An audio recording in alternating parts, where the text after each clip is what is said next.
Hello, good evening, good evening. I'm taking the intro for today. Good evening, good morning, good afternoon, wherever you are. And welcome to a brand new edition of Social Confoes. Diego, how are you doing today? I'm doing good. You sound a bit different today. Are you? Yeah, What's I- I'm different? using I'm using a different audio. Is the audio quality good enough, or should I switch? It's workable, but the other one was It's better. workable. Yeah, it's true. No, I'm actually on a different headset due to the fact that I was watching the game a little bit earlier. So for those of you tuning in, waiting for a Lucky Doo Show post analysis, that will be on my page. Dion and Jeff will be discussing the nacho match in a few minutes. But we have other commitments on the Tuesday evening. So Diego, what are we going to do today? Well, as mentioned last week, we are going to do an Ask Me Anything. And today, apparently, I'm the test subject for today. And we'll throw you under the bus next week. Okay. But without further ado, I've shared since the past week, since the last episode, I've basically shared several posts on different social media platforms, LinkedIn, Facebook, on some stories. And we got some questions in from different people. So I've compiled them for you so you can go through them, mix them up however you want. Okay, And let's okay. just get into this. Okay, so there are a lot of questions, a lot of questions. And I'm gonna start off a little bit easy. So, what fictional character do you relate to most and why? Um, so if it comes down to fictional characters, we can probably break it down in the different categories. Um, but if it comes down to relate to,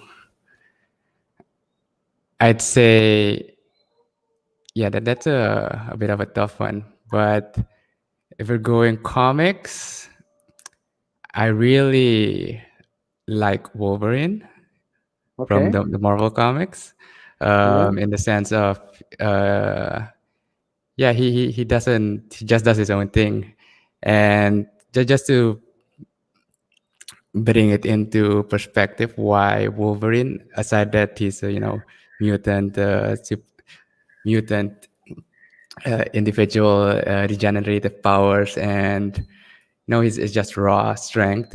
Um, Wolverine, and I'm gonna bring it a step further with, if you're talking about animals, Okay, um, I relate most to it, the wolves. okay, okay. Now it makes sense. Now it makes sense. So you relate most with okay. So do you have the three wolf shirt? The three wolf shirt. Do you What do you know the mean by? story about the three wolf shirt? I do not. Enlighten me. So anybody that's never heard about the story about the three wolf shirt, if you go on the Amazon, onto Amazon and you type in three wolf shirts, you'll get a shirt with three wolves on it, and the reviews for that shirt are just amazing. It's the coolest reviews you'll ever see on a shirt. So it's kind of an old gimmick. But I do want to jump in and the Wolverine question. So first of all, are you more a Marvel or a DC person? I think that's most of the viewers should already know this. Marvel, hands down. Okay, so you're more of a Marvel person. So well, let's jump into the subject of NFTs.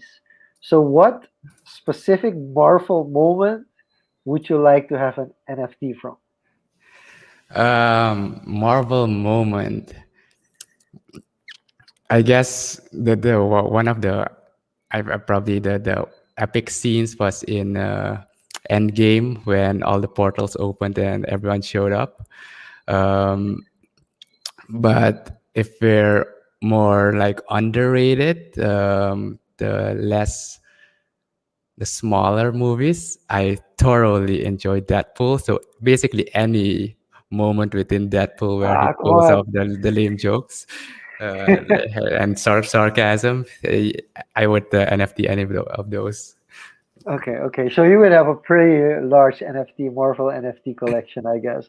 Okay, so let's jump into one of the things about teaching. If you could teach everyone in the world one concept, what concept would have the biggest positive impact on humanity? Wow, we're jumping in with big questions already. So let me Yes, reread that yes. question.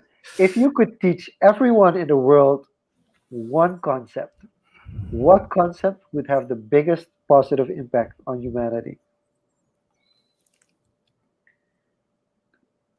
I thought I'd had to think about this one longer, but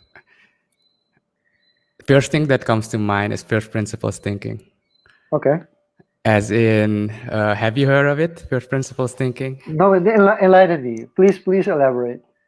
So it's basically, yeah, a way of thinking, and I didn't really know it had like a name, a specific name, or how people categorized it.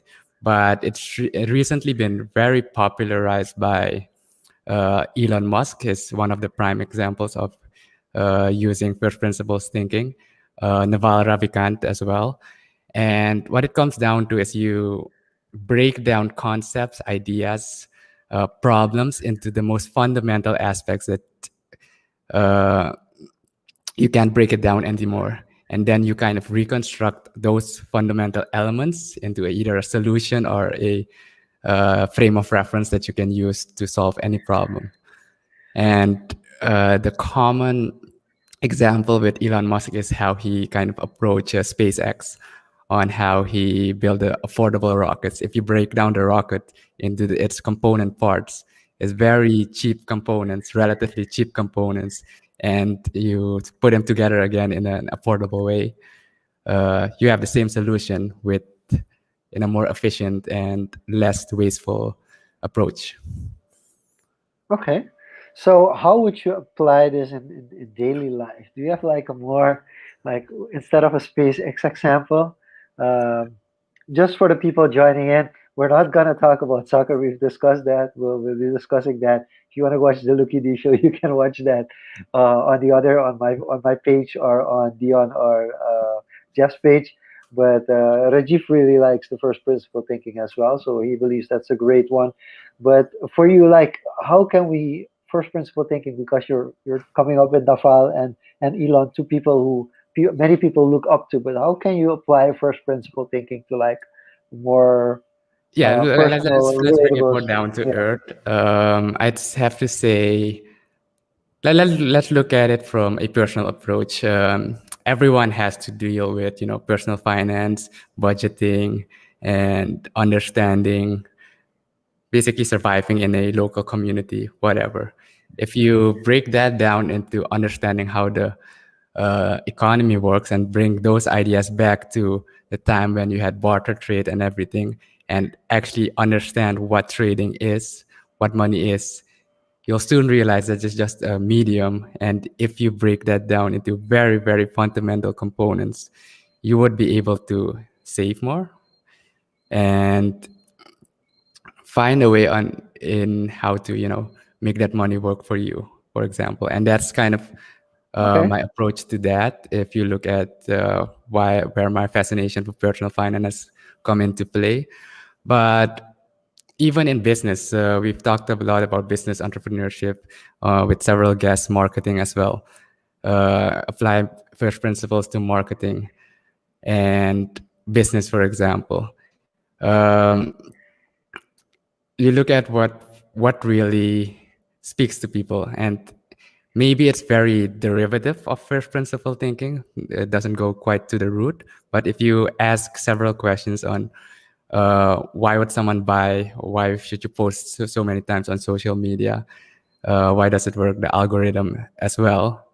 If you think to the level of the algorithm, for example, you quickly understand like, okay, it doesn't make sense to post on Facebook, but to move on to LinkedIn and post twice a day or 3 times a day. So, but that can go even further in doing business. Do you even need to post on social media? Yeah. Because Okay. then the question becomes, do you need business? You just need another partner to agree, or another party to agree to the supply you provide and what they want. That's the core concept, supply and demand. And Okay. that's one of first principle concept I could think of that applies to a lot of things, as simple as supply and demand. But now I want to do a follow-up question. You've seen Social Dilemma? I have. Okay. It's been a while ago, So but yeah, I yeah, have. but okay, so in Social Dilemma, they talk about like kind of how like they need you to remain active on the platform. And it's even worse that if you don't interact with people for quite some time, either they're gonna ask you to interact or they're gonna punish you for being inactive, or they, especially for companies, if they are not consistent, if they don't consistently post, they kind of see their engagement lower down. And thinking from a first principle perspective, you raise the question: should you need social media for your company? Where I would, of course, say from a marketing perspective, yes, you need, but do you really need it? Could you survive as a company without social media, without you being on social media? Um, it's personal, so it depends. I'd say I'm gonna give a diplomatic answer on this one.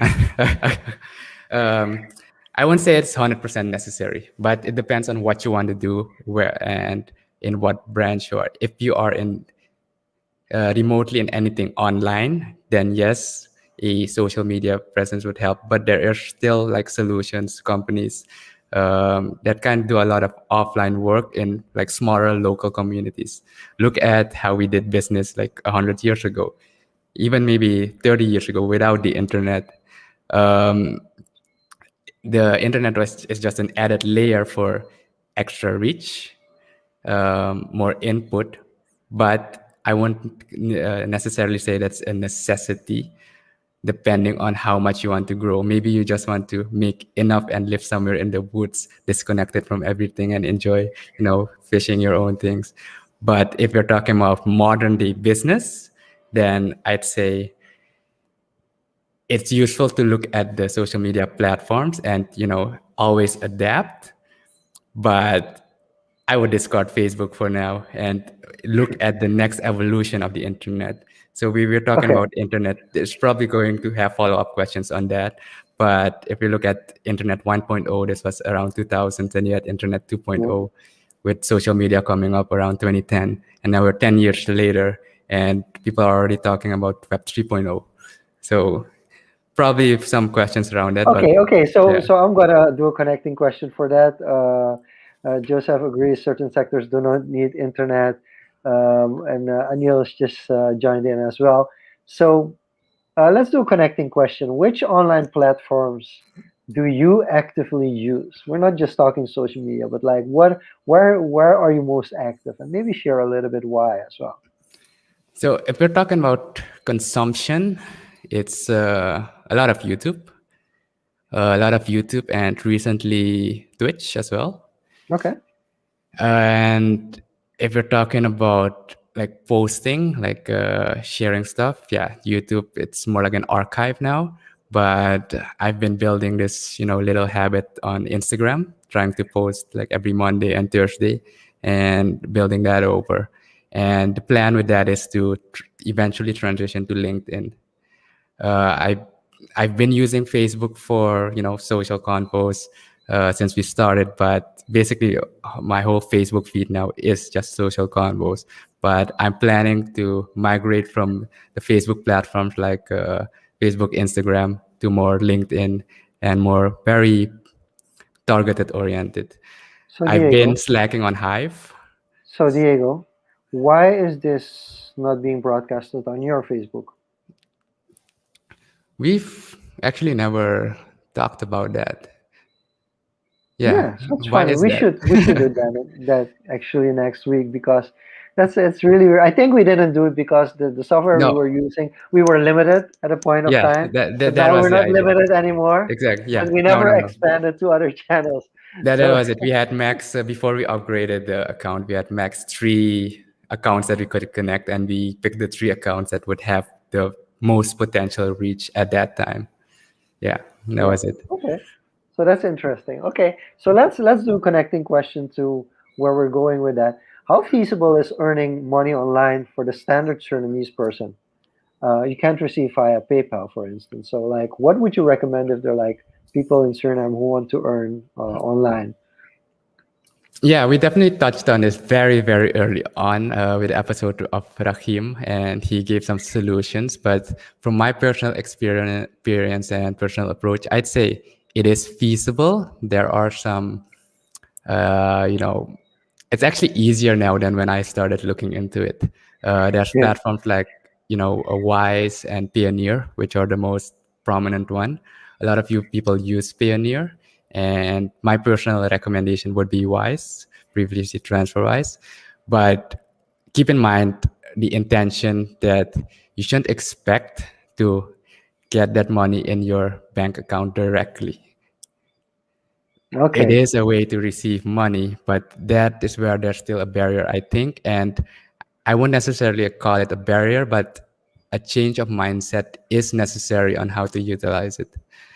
As in, have it there to actually use it for online stuff, but not necessarily if that's your only source of income and you need it here. Obviously, Pioneer has the option to use their debit card to get money from it, but there are options, and the most prominent one are Pioneer and TransferWise, Wise, which are they call it now. And I see a comment from Joseph.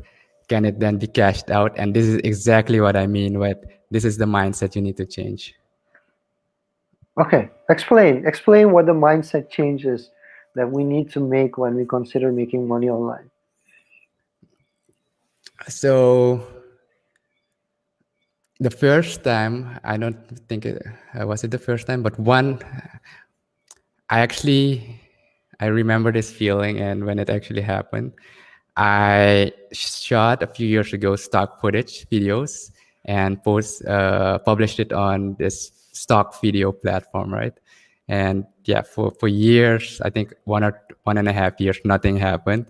And out of the blue, I did have PayPal back then, and I had connected it in a way.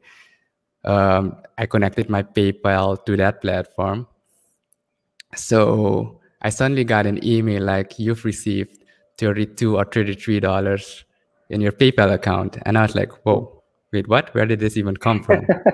And uh, what it was someone actually purchased I like a 10-second clip of a campfire that I published for $50. And of course, the platform takes some fees and you get the rest. And that was deposited in my PayPal account. So with that, I mean the mindset you need to change is you have it there in your account. You can use PayPal for other stuff. So you use that directly from that wallet or that platform to purchase or subscribe to other stuff, and not necessarily that you need it here in cash. If that makes Okay, but sense. then you get into the investment principle, meaning like, okay, you're gonna invest the money and you're not like gonna spend it straight away. You're actually gonna find a way to make it become worth more over time. Well, in that sense, it was, maybe pay for a Netflix subscription or maybe pay for something on Amazon that you saw. Okay, yeah. But yeah, we can go into the investing part in a bit. No, well, actually, the next question is, what kind of advice would you give people that really have the need for or ready for financial freedom? Like, what would your advice be for those people? I think these people need to think really hard first what financial freedom means for them.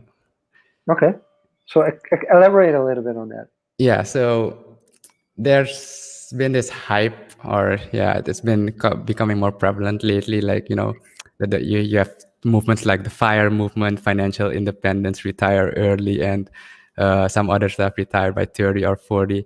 Yes, it is possible, but you have to be very deliberate in your decisions and your lifestyle. And what would financial freedom mean for you? As in, are you willing to actually invest time and resources in education, in financial education, namely?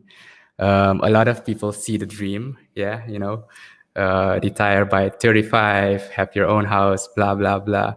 But the first thing I'd say you have to understand is how money works. And the second thing is saving. And we already recorded a episode with Greg on the Capital Confoes podcast on that part where he talked about like different models on how you can map that out a bit.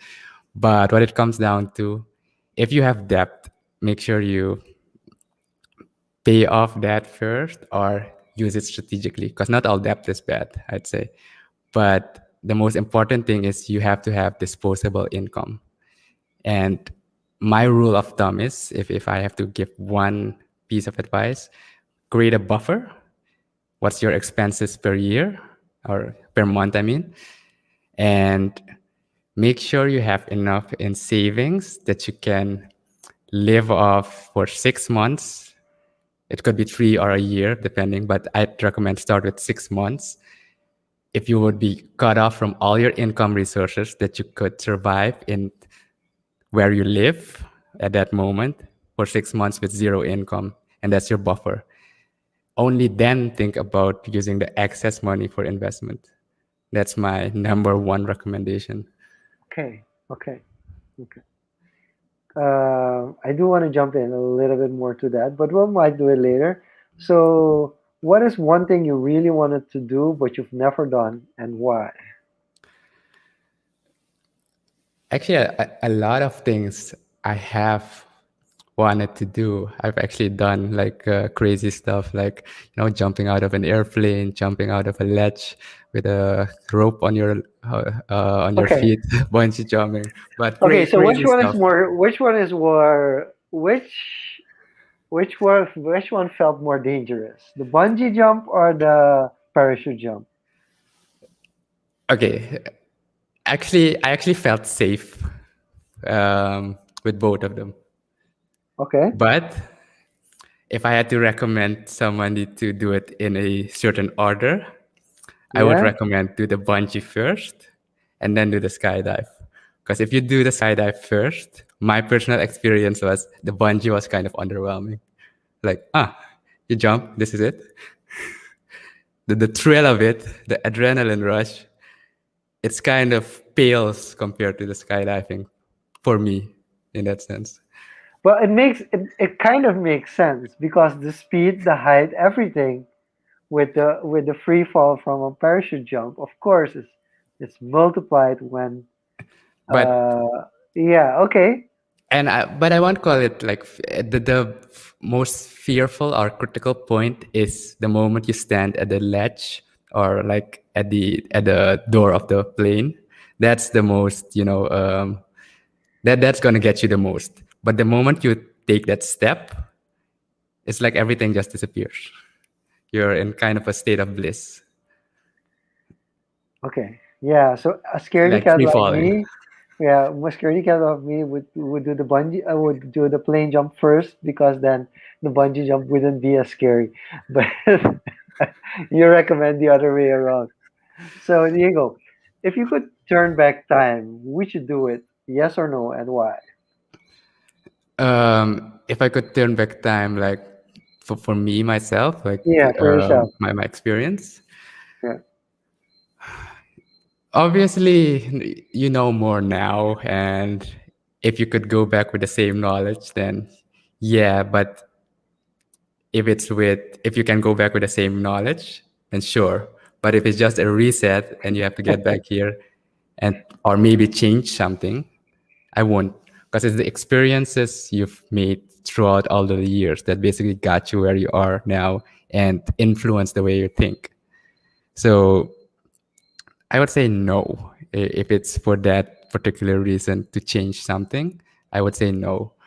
But obviously, if you have the same knowledge and you can build something and implement it, like predict something 20 years ahead, implement it, then sure, why not? Use it for good. Okay, okay, use it for good. So what would you change if you could go back in time? Um, yeah, that's what I said. I won't change anything for me. You want to change? That Okay. that brought me to this trajectory. You If would I would have, just buy you would just buy 1,000 Bitcoin in 2011. if I could, no, but I won't change it because if that happened, let me clarify. If that happened, I'm not sure if I was mature enough at that time. and what impact that would have on my decision making now. Because if you Well, bring it into perspective, we wouldn't have this podcast. I'm pretty sure of that. exactly. If you put it into perspective, it's maybe I would have even lost it all. And because there's been bull and bear markets crashes. Maybe I lost it back then, and I was like, no, screw it. I'm not looking into this anymore. But the way it went, it's like it was a gradual process. Okay, okay. So we're just gonna quickly jump back to the social part because there are a couple of questions, and I'm not pretty sure I fully understand this question. But what was the biggest effort ever on social? So I assume it's something that we've had to pull off for social convos, right? In that context, Okay, um, okay, I think, or unless you're okay. No, interpreting it differently. we're gonna use that one. Okay, so could you repeat it just for clarity? So what was the biggest effort ever on social? Um, I think the biggest effort up till this point for us was actually the first 2 to 3 weeks, basically committing to this weekly schedule and setting up the infrastructure. Okay. Now, Yeah, and that's whenever we had no idea if people were gonna watch. We had no idea who we'd get on, but the effort to just commit to this regular cadence, I think that was a big step. okay. So let's keep it at the podcast for a second. What is actually the first podcast that you ever listened to? I'll have to think about this for a second. I'm Yeah, I'm not sure if I can clearly recall if I even knew what podcasting was back then, But I'd have to say one of So you my want to put biggest. the first podcast Yeah, no, no, I'm that setting it up. you If you're on iTunes talking or about. on a streaming? Okay. Yeah, so if we're talking. Okay, I got it. If we're talking about my personal journey towards self-development and uh, learning the thirst for knowledge, it was when I encountered the 4 Hour Work Week by Tim Ferriss. I at first listened to the audiobook and kind of was, really liking what was written in there.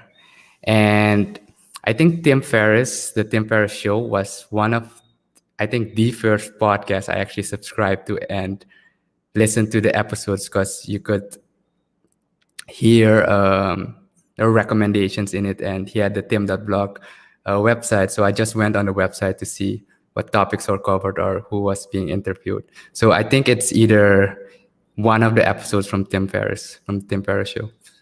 That's probably it, yeah.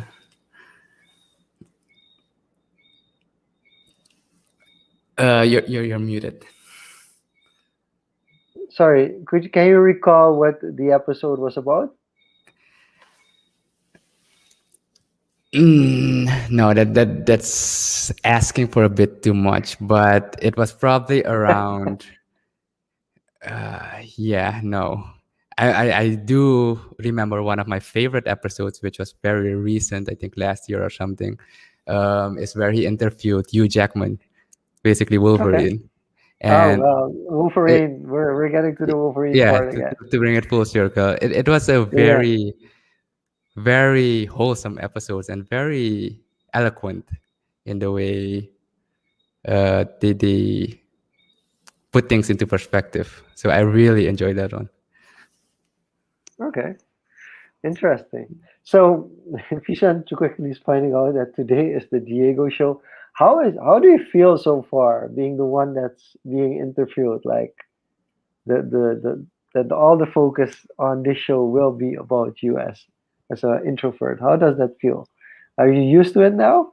I'm actually pretty used to it by now. If you asked me like 2, 3 years ago to do this, like, all right, Nah, I think I'll pass. But this journey we've been on, and I've gotten used to going on the camera, basically live, and I really don't give a you know what people think anymore. So I just say Okay, what's on my mind.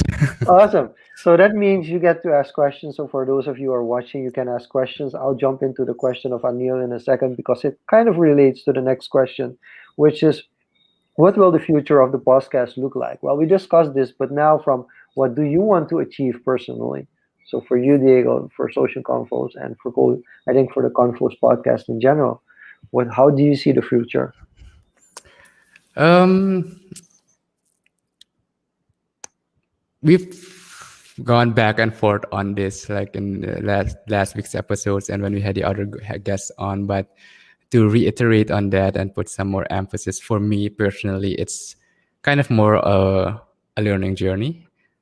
And if I had to project it a few years further, I do hope that we can, like 5 years further at least, still have a semblance of a podcast and see where we've grown. Um, but if we're looking at more of a industry business perspective, I do hope or do want to develop this space here in Suriname, and basically show that it's possible to operate a international kind of brand through a podcast headquartered here in the Caribbean, beside a river or something, and away from that fast-paced, high cost life. Oh, that's pretty interesting. That's pretty interesting. Okay, I might jump into that a little bit more next week. So, Anil's question kind of relates to it. Where do you see yourself in, let's say, 10 years from now?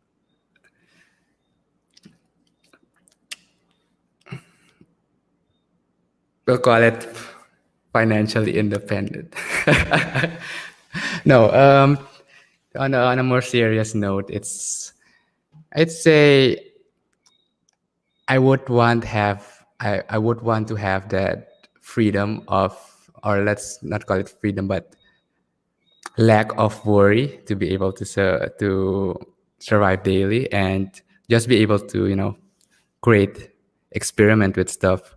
If it's I want to do a video or a fun project, I should be able to do that without having that weight or that nagging feeling behind. Okay, no, you need to make do for this year or something like that. So being able to just react on something instinctual without having to worry on the immediate consequences that it would have financially or um, in my daily life. Okay. Now, let's continue a little bit with the podcast. As Gregory wants to know, do you have a tutorial on how to start a podcast? Do you want the short answer or the long answer? Well, we'll do the short answer, and then we can elaborate a little bit on on that answer. So you just pick up your phone, either the camera or the recording app, and you click record. That's the short answer. I love it. But And now the longer answer, the little bit, the more detailed yeah, answer. the more elaborate answer, you just gotta start. Um, the short answer, you just click record. But yes, we have. I'd say I would be able to make a tutorial, but there's tutorials online. You can find anything online. But if you would like, a structured, you would like guidance from somebody, yes, I could offer that. If there's enough demand, we could maybe even make a course for it, and maybe Ineffable wants to host it, and we make a create your own podcast training over a few days. Ding ding So ding ding that's an ding ding idea. ding There ding we ding go. ding ding. All right, So we yes, have officially listed it. we will Yeah. have a tutorial on how to start a podcast. Yes. Okay. So I guess that's one of the ambitions we'll have for 2022 is to do a create your own podcast uh, tutorial slash course ready. So we can start working on it now, I guess. Yeah, fair enough. Yeah, that's fair, right? Not putting any pressure on this year, but on 2022 we need to We need to have that. Glad to hear that you will attend, Gregory. We might do a prelude to it during the social media conference if there's enough demand for it. We might be able to because we kind of did it last year, but this year maybe you want. I've personally recommended you as host, Diego. Just so you know, I Um, recommended you as the panel host for the conference this year. So you're hearing this here first on Social Confoes. all right, we need to talk about this, but sure. So so we making the commitment that in 2022 Gregory Diego will be hosting a course on how to create a podcast. So maybe we can jump into a couple of podcast questions, which is like, what's the best way to get guests on for your podcast? You just ask. And this comes down, you may think, the answers are pretty short, but this comes down back to the first principle thinking I've mentioned before. It is a fundamental, simple thing to do. It is we as human beings and as a society that add complex layers to it. And you'd be surprised. I was used to be like that. You'd be surprised. And I actually still am like that it's very intimidating to approach someone who has a certain status or is in a certain industry to just ask. But from recent experiences that we've had, you just ask somebody and they just say, yes, you'd be surprised as to how willing people actually are to, help out or be a guest on your show or whatever. So you just ask. And Okay, to be a bit more practical, tactical, you don't just, yeah, I said you just ask, but if it's someone you don't know yet or have never interacted with, you're consuming their content, of course, but be of value to them first. Give them feedback on what they're doing or appreciate something they've done and just build that relationship over time without actually forcing something through. like And within the then, first in the yeah, first. Whoop. Let's can you okay. Yeah, I get it. yeah, I get it. and then it's something you gotta practice with. But when you see an opportunity or an opening, just ask. If they say no, that's great, maybe it wasn't the right time. But the important thing is you've asked. It is in their inbox, their DM, whatever. Maybe a year later you see an opportunity again and they will remember that moment, and they might even see how you've grown and like, okay, maybe this is the right time. Okay. So that's an approach I'd recommend. Okay, we have somebody else in the comments. We would be pretty interested in a basic podcast. I'm pretty sure about that. So if you have already have the room and you want to purchase a set to do a show, so we covered this last week about new shows and new podcasts that are coming up. Like if you already have a setup and you kind of already have an audience, like Yetro has, Diego, what would be the first place to start? Um, so could you bring that into some more context for me so I So, could for give a instance, more like direct okay. There are answer? several Surinamese people. If they go live, they acquire between 50 and 100 views when they go live on Facebook already. So they kind of already have an audience that wants to listen, wants to hear. But then the only difference between like a podcast and like a live is there's a lot more entertainment on a live. Like we are kind of just talking because we're recording this for the sake of listening purposes. Of course, we're adding video to it that people see our face, but in the reality, the end version, the one that you can listen to on, and we discussed this, the difference between a show and a podcast. And for the podcast, the audio is much more important. People want to listen to it during their commute, while they're cleaning their home, they're listening to the voice and discussing what valuable content is being discussed. So, like, how do you make the switch from doing a regular Facebook Live where you have like tens of people, even hundreds of people that are watching, to switching it up to a podcast, which is kind of more, yeah, it's more structured, more set up, more focused on audio.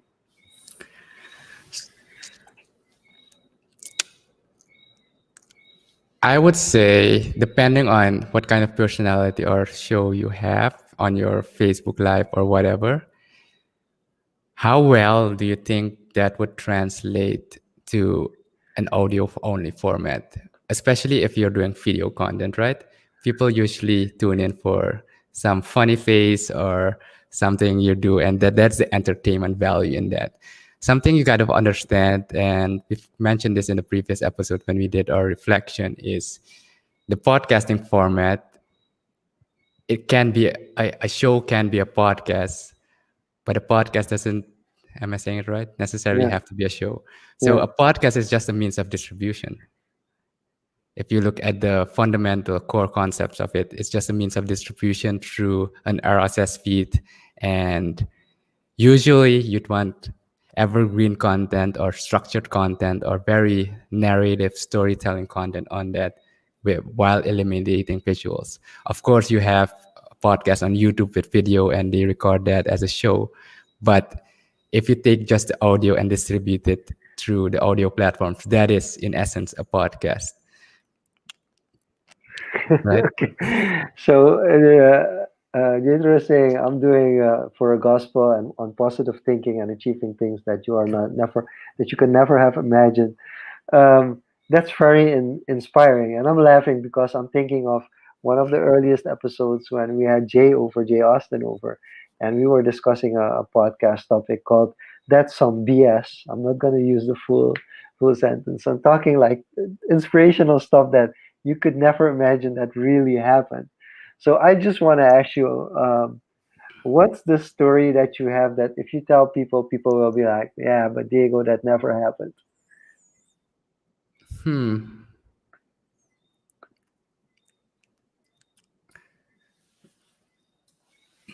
Let me think about this.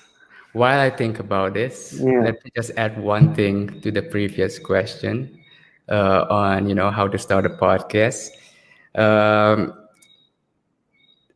if you're really serious about the podcast, if you really want to make something from it, treat it like a startup.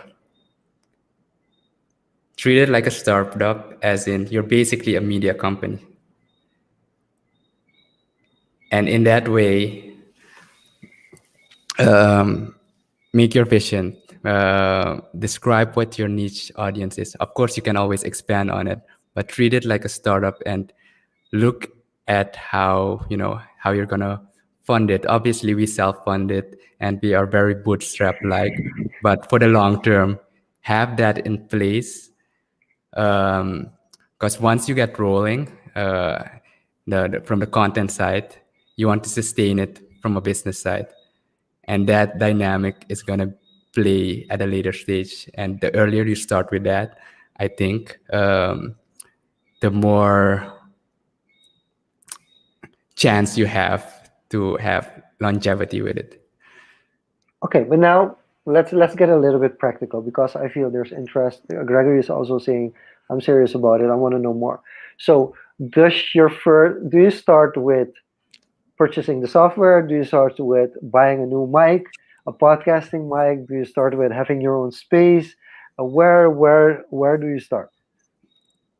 The easiest way, as I said, hit record on your phone. That is the easiest way to start, just to get into the zone, just to get a feel of it. And then obviously you need a distribution platform, a host of some sort. Popular now is Anchor, but there's tons of other hosts. You can just Google some and see. If you want to know what we personally use as a host, we use Red Circle. That's where all our files are hosted, and that's get pushed to the website, to Spotify, to Apple Podcast. That's basically the two things you need. But you're, I guess, a little more tech oriented than most people. Would you recommend Anchor to anybody who's starting a podcast, or you're saying like it's not necessary to use Anchor? I've never used Anchor, but from the people that have used it, it is very beginner friendly, and it closes the barrier to entry for a lot of people. So I'd say experiment with it, see how that is for you. And if you're more serious, you want to have your own hosting, then you can go the other route, which we took basically. But yeah, Yeah, I think the best part about Anchor is that it's owned by Spotify, meaning that if you upload on Anchor, your show definitely gets distributed to Spotify straight away, which is really really awesome actually. So, have you had time to think about the answer to the question, or Yes, do you can still? you rephrase Yeah. the questions So just the, for the context? question, the question for context, the question is there a story from by Diego of something that happened that if you would tell other people, they'd be like, nah, I don't believe that. There's different ones depending on the context. Okay, two come up. Okay, one I'm gonna relate to one of our previous guests, and just to paint a picture on how small the world is. Okay. So remember Ruben we had on, like Yeah.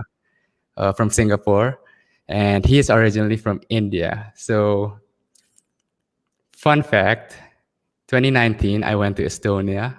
I participated in a hackathon, and I was in a team with a girl who was studying in Estonia at the university, but she was also participating in the hackathon, and we were in the same team.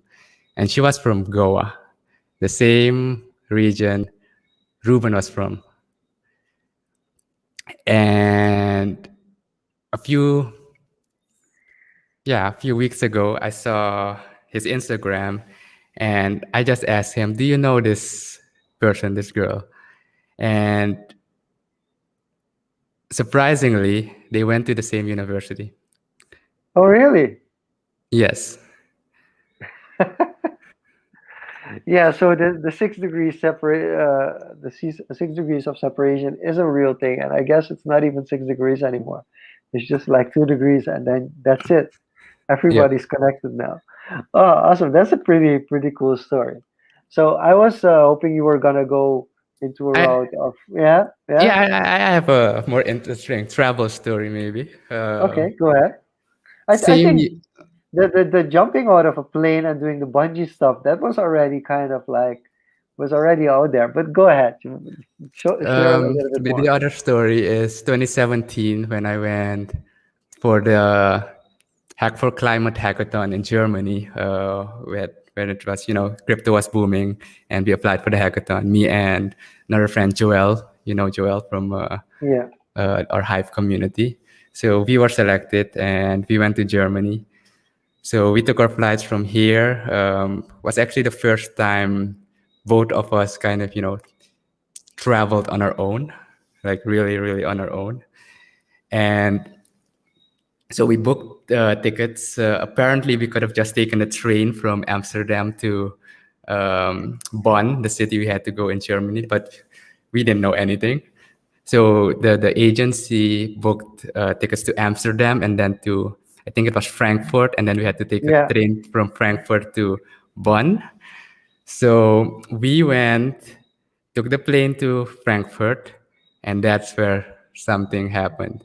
Apparently, around November, end of October, November, I don't know the exact date, there's a tradition in Germany where they prepare for carnival, right? So we arrived in Frankfurt. It was very weird, almost midnight, late at night. And first of all, we couldn't find our luggage. Oh God.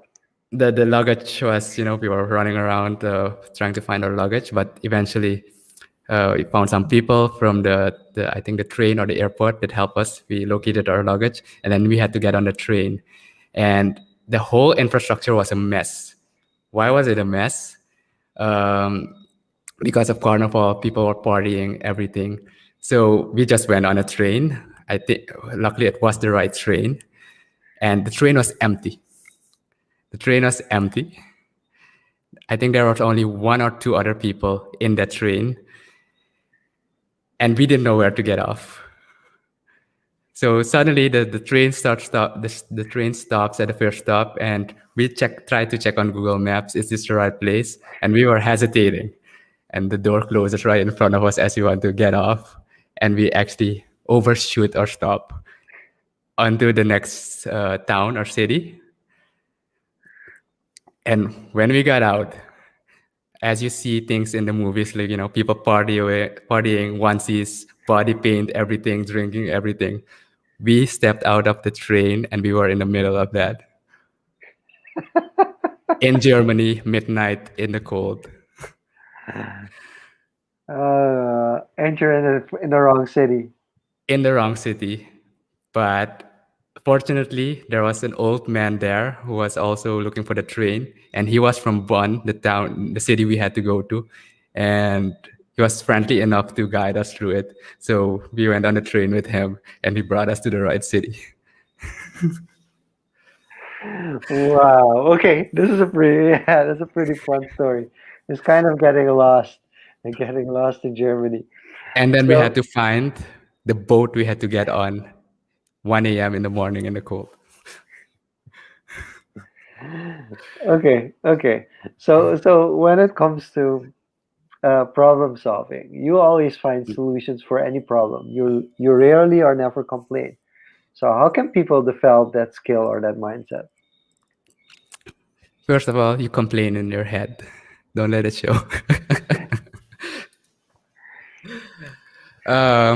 But yeah, to bring this into some context, I guess, let me, could you repeat the question again?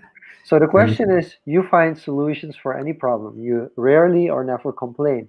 So how can people develop that skill or that mindset?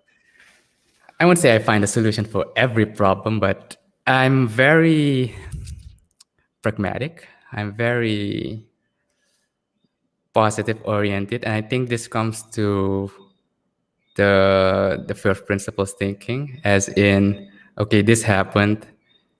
You can't really do much about it, but what can you do with the um, maybe I should relate this to video games, Yeah. Okay, which go makes more ahead. sense.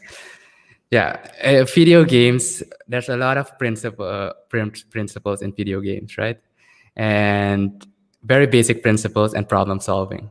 So I've played a lot of video games growing up, and from uh, from basic Tetris to Mario, lots of puzzles, a lot of real time strategies, and I think a lot of that development stems from that upbringing and that learning. So I've been able to recognize patterns very easily. And if something doesn't work out well, I can quickly in my head, like if you have a computer, put an if else statement, like, okay, this is wrong. And okay, what are the resources that we have and how can we optimize that? So I won't necessarily say, go play a lot of video games, but if it comes to um, coming to terms, but you can't really change much what has already happened, and look at what you have at that moment, look at what resources you have, look at what the situation is in that moment and how you can take advantage of that at that moment. I Okay. hope that makes some sense. That makes a lot of sense. Quickly, Linda wants to join in and say, loved hearing the unusual experience. People love the train story. So I actually do want to jump into the last thing you said there, and because yeah, maybe I'll switch around on it a little bit more, but I'm gonna quickly do another question first before I do that. What from where do you get your drive to keep going no matter what? It's kind of a similar question, but it's also a question that people ask uh, for the Ask Me Anything. On a grander scale, the drive is just to, you know, have fun. If I do something, it's got to be fun. I got to enjoy it. Even me, if the process is very tedious at times, but okay, I got a controversial answer for this. Okay, go ahead. We're listening. I'd say a model I've been using lately. I think it was due to the lockdown that I thought of this last year when we were in lockdown in New Zealand. Is striving for a point of boredom, Striving for a point of boredom. up to a point of boredom. Yeah. Okay. What I mean with that is, well, why I thought of that is it is in moments of boredom, because this was in lockdown, you couldn't really do anything, that your mind is kind of forced to go into directions to try something new, think out of the box, do something radical. And I've had this quite a few times, but not to this extent, at least with the lockdown, is when you're in a point of boredom where you have nothing else to do, it kind of motivates you in a way. It drains you at first, but then supercharges you to do something. So I would say a drive would be striving to that point, but not reaching that point. And that's where the enjoyment comes in. Okay. It is controversial. It is controversial. I'll let it sink in for a moment. As for the previous thing that I wanted to ask about the last question, what is your favorite all-time video game? Favorite all-time video game? Just quickly, Um, Gregory says we need more lockdowns. Is that what you're saying? you need a sabbatical. You need to go somewhere, or zero yourself. But yeah, maybe not. Favorite video game? It depends on the genre, but currently I'd have to say Final Fantasy 14 Okay. specifically. For those of the people watching and myself, what kind of game is it? It's an RPG MMO. If you're familiar with World of Warcraft, it's kind of similar to that, but in the Final Fantasy universe. Okay, but it's more strategic than quick draws and quick hands and gameplay. It's open world. It's very, yeah, I won't say turn based, but you have at least this one is very story driven. But it's also very community driven. It's one of the best communities in any space I've experienced so far. Whew, okay, okay, And the story is very, very, very great. okay. So they paid a lot of time. And you're saying Final Fantasy, which it isn't? 14. So It's that the already kind of gives you an idea that if there are 14 of those, then there must be a solid storyline in there to keep Yeah, going. so the thing with Final Fantasy, they are all separate stories, like one, two, three, four, but they are the single player mainline games mostly. 11 and 14 were the multiplayer online games where you actually interact with other players, team up with other players, and 14 is by far, even compared to the single line storylines, I find that very, yeah, at the top. Okay. So, but there's no crypto gaming for you, or is there? Not at this point.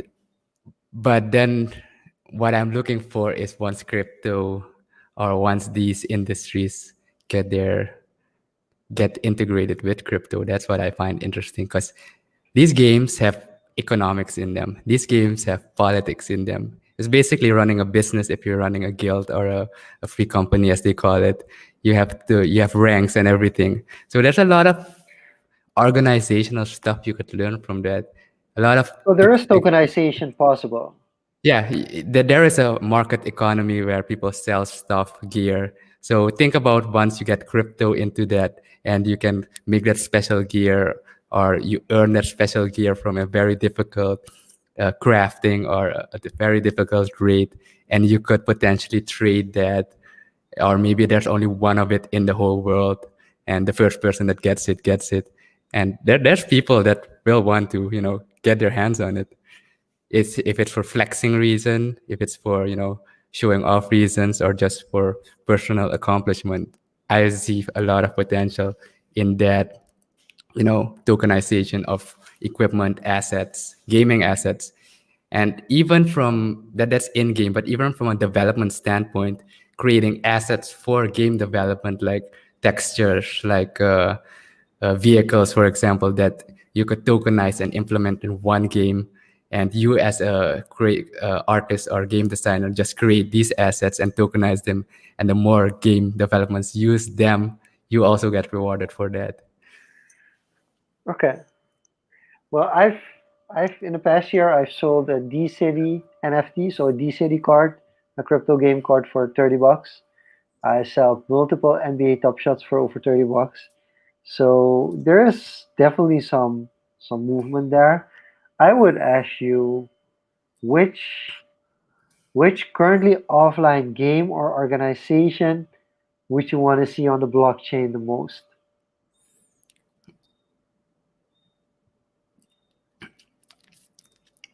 If we're talking about offline games, it's Well, very offline, different. well, not on the blockchain at as of now. Like, Oh, yeah, off chain. So off off chain, chain. off chain.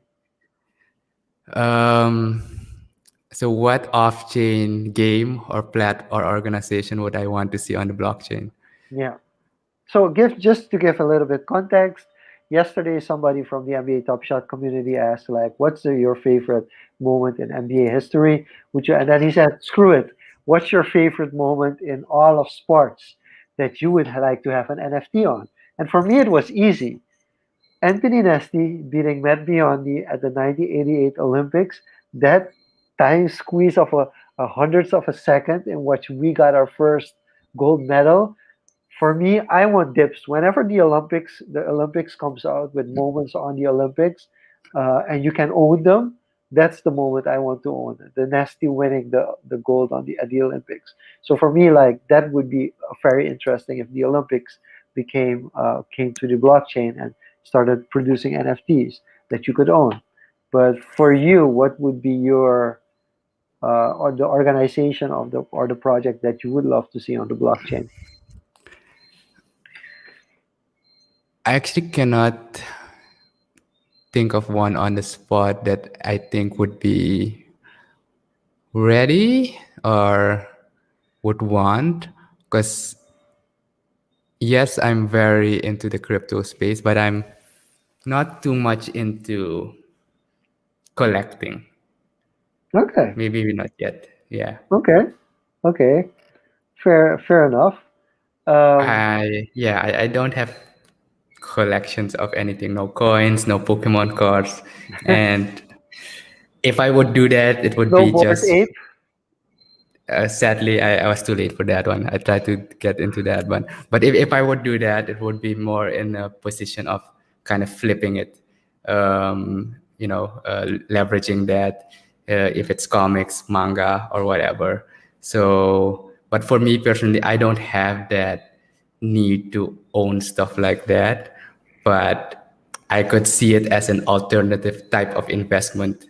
Then I would approach it from that perspective, but not just to have it for vanity reasons. Okay. Okay. Of course, I want to jump into the free friends, but we have a question from Gregory, who is asking from recent space news and development, Jeff Bezos or Richard Branson. So I've seen some things pass by. I'm not too sure on the intricacies of these stories. I saw that Virgin, is it Virgin Galactic or whatever his space company is called. They were pushing something like win 2 seats or to go to space with them for the first flight or something. So I haven't really followed that news quite yet, but yeah, Richard Branson, Virgin, or Jeff Bezos with Amazon. I'm not sure. My personal preference is still on Elon. Okay, well, I guess that Gregory has his answer there. Um, Talking about blockchain and also the hackathons that you participated in, what's a hidden talent that you have? Spill your secrets.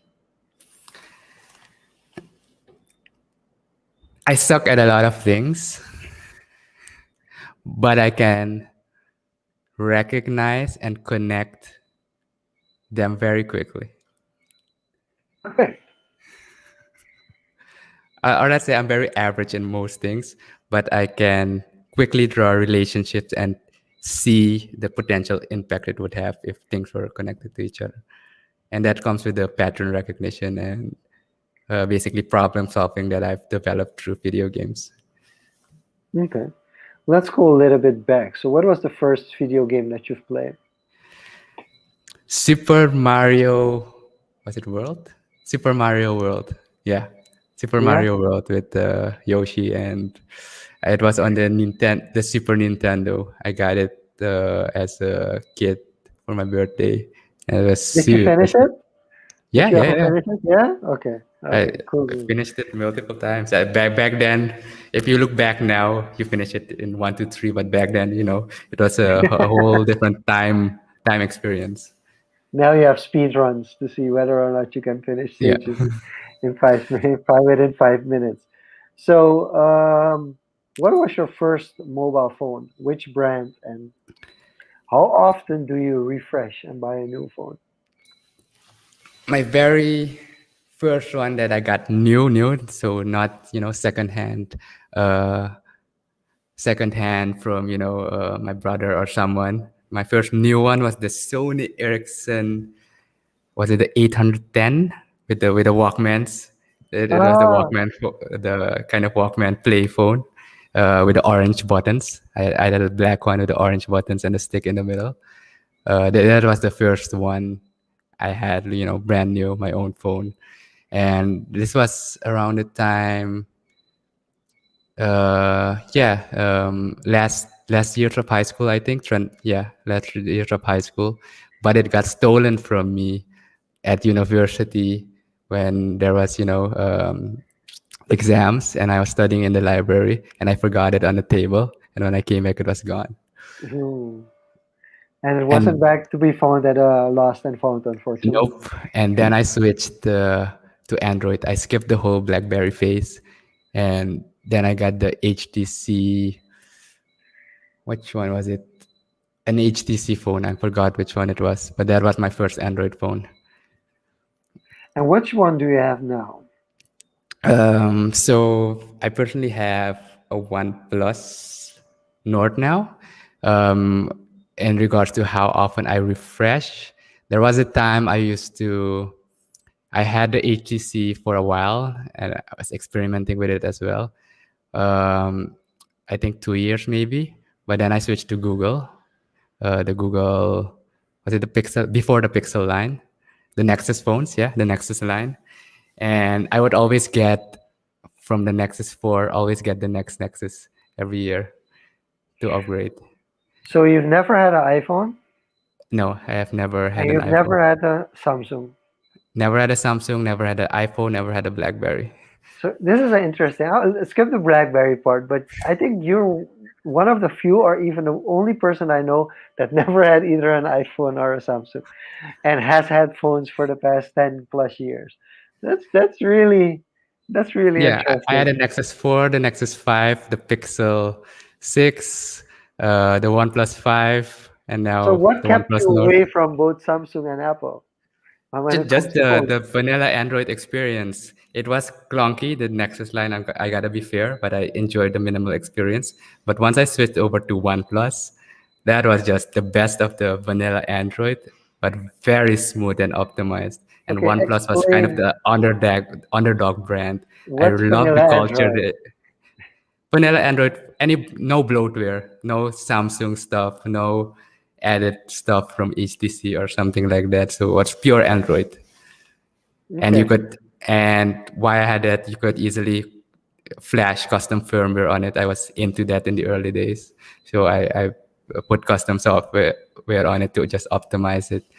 But slowly I phased out of that phase, and when I switched to OnePlus, it was just how it had to be from the beginning, like very buttery smooth. okay, very very interesting. Last question about the past. What was your first job?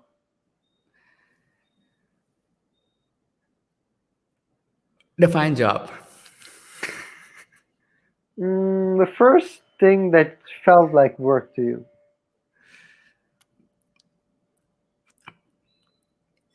Okay, let's just say it like this. I've never had an employer. I was never employed by someone else. This is really interesting, though. This is really interesting. So I quickly want to jump into how come you've never been ever been employed. So I'd say that the first thing was, you had school first. Usually it had crossed my mind, you see other kids, getting a vacancy job, summer job, whatever. Um, I never got kind of forced or had a need to do that. Just focus on finishing school. When I went to university, it was more like you have to finish university first and then do something else. Um, so I was never in that position that I had to be forced to do a job. So that was kind of, I'd say, fortunate as well. But on the other side, I just enjoy doing stuff for myself. I was already designing stuff as a side just for fun, and then people approach you, hey, can you do this for this cool event, sport event, and that was what kind of side things you do. But then it was, I told this story I think before. My brother stopped his job at the uh, Haven Customs, and he just we just decided, yeah, let's just start a company where none of us had zero. I knew design, but none of us had company experience, and that's how we started. Before or during that process, there was a senior who did approach me because he was working for an IT company, and he saw my, I guess, talent, I guess, and he said, yeah, you should apply. So I didn't actually apply. They approached me to come for a solicitatiesgesprek. What's Yeah, solicitatiesgesprek? you can for yeah For an interview. for interview for And job interview. Yeah. they did this kind of open my eyes as well. They did this interaction, as in, usually, from what my observation, the status quo, you apply for jobs, you send your CVs, blah, blah, blah. You go through the traditional process and you go through the interview stage. I went straight to the interview stage, basically. And usually the applicant, caters to, I want to work here because this is this. My approach was, why I had a cocky approach. I was demanding unreasonable things, and I still got through the second interview, and I had no intention to actually accept the offer, and they wanted me. And then I was like, there's something here. There's supply and demand. I could do this for myself. Yeah, you definitely could. But let's rephrase the question then. What's the first job that you did as a contractor? Um, yeah, I guess it was some sort of design or a logo or something like that. Very amateurish, I'd say. I don't remember. In what Uh, program did you design it? Maybe that gives people a little bit of a grasp of. I used to use GIMP. If you don't know GIMP, No, I don't it's a actually. very open source old program. It was kind of the Illustrator or Photoshop free alternative at the time. And I used to do that, practice in that drawing stuff. But then I transitioned to Photoshop and Illustrator very quickly because the integration. So you never used paint?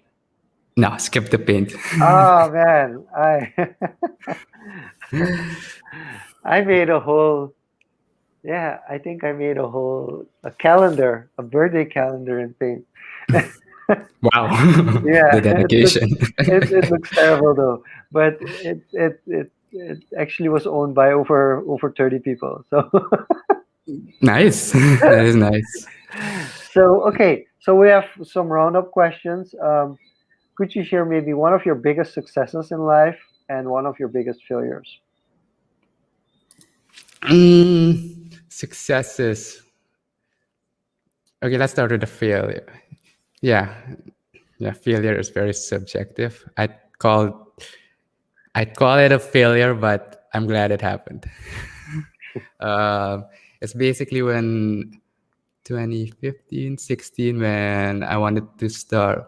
We actually started a company an IT company. It's called Scrickle, like from Scrickle Year. The idea came from Leap Ah, Year.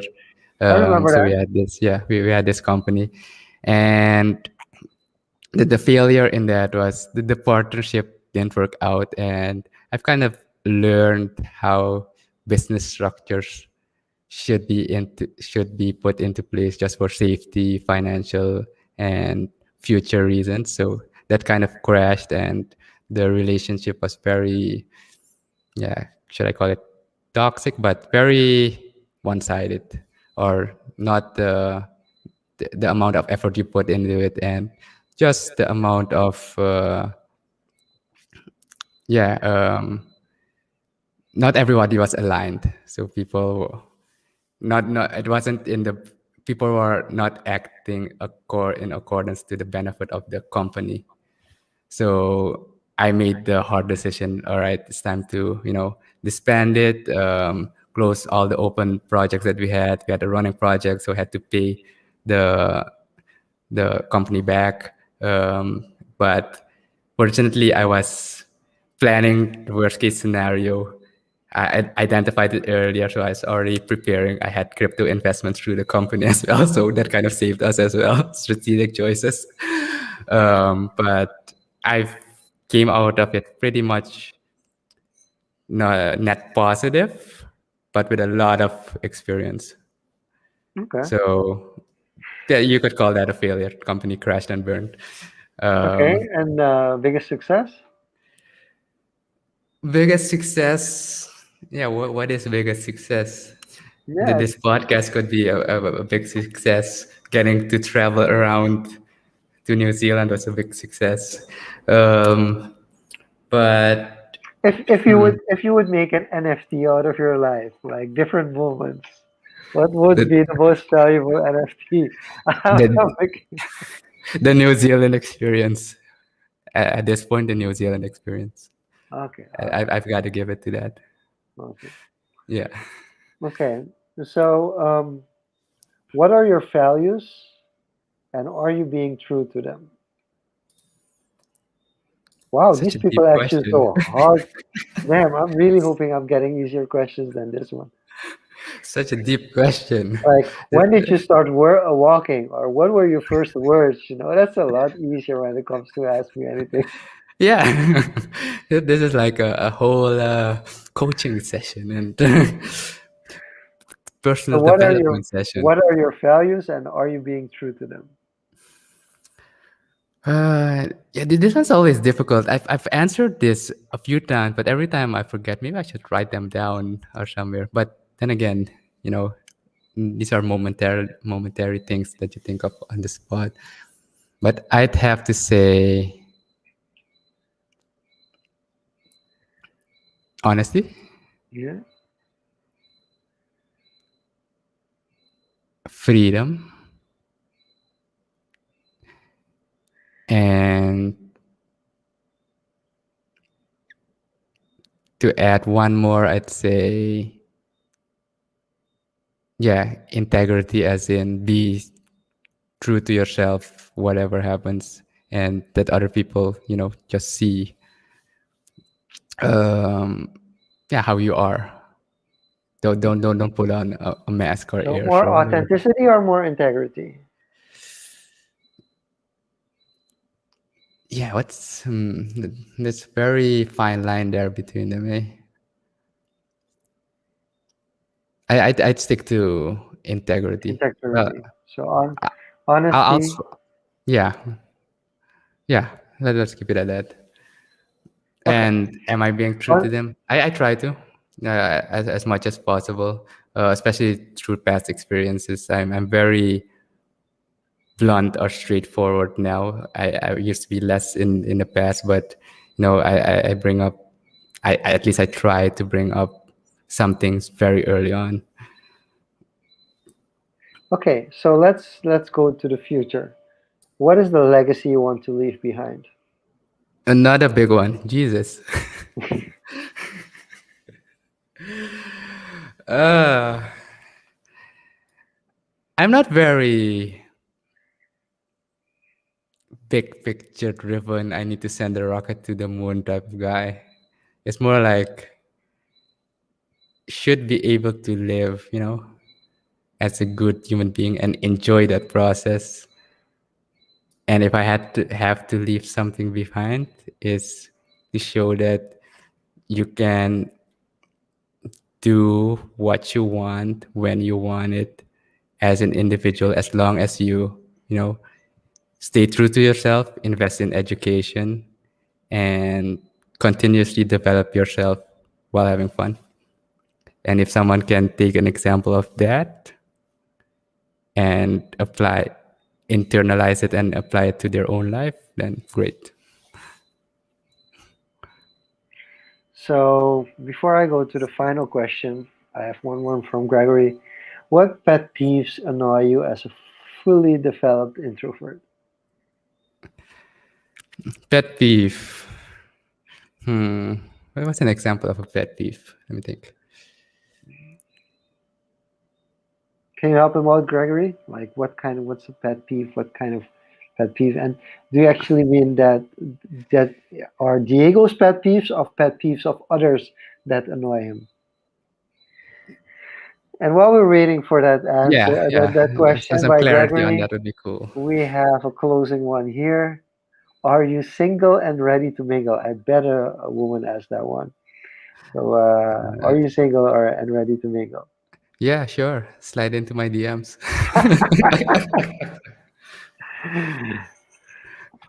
All right. So Yes, yes, I am. we're waiting on Gregory to rephrase Yeah, the pet as peeve he question. elaborates, But let me think. what's your biggest pet peeve? Let's start off with that one. Mm, could you name an example? I'm trying to picture what a pet peeve is. I've heard it before, but I just Yeah. can't So picture it. pet peeve meaning. Let's quickly Google that one for you. Something that a particular person finds specifically annoying. So one of my biggest pet peeves is poor customer service. Okay. For one that I do that I find Mm. annoying for myself, let's see. Um, hmm. I can't think of one straight away, but from others, it's being unnecessarily loud. Let's put it that way. Yeah, being unnecessarily loud. Okay. Yeah, that makes total sense as a fully developed introvert. So Gregory says, I'm an introvert and I hate when somebody just comes visiting my house without calling me first. I wouldn't even open the door. Yeah, I get that one, but yeah, that one doesn't annoy me as much as just people being unnecessarily loud in the area. Yeah, that's just. Okay. Luckily, I have some very good noise canceling headphones now, so So this is the end of the Ask Me Anything with Diego. Of course, Diego, we've asked you a lot of questions. It was a that lot of was fun. some ridiculously hard questions. Jesus. So I want to ask you now, what is your question to the viewers, to the ones watching and listening in? What question do you want to have answered by them for next week? So to the viewers, my question is specifically for. I'm gonna drop two. One for the show and one for themselves. Okay. One for the show, just to get some feedback. What would you like to see differently or improved on social convos? And do you have a suggestion on how we could do that? And the more personal question is,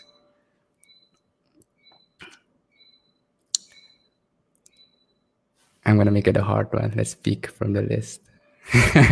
No, the more personal question is, have you,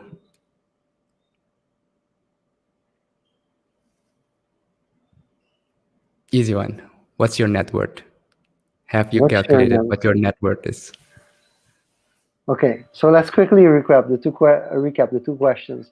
One question about the show, one question for our viewers and listeners. Go ahead, let's recap them.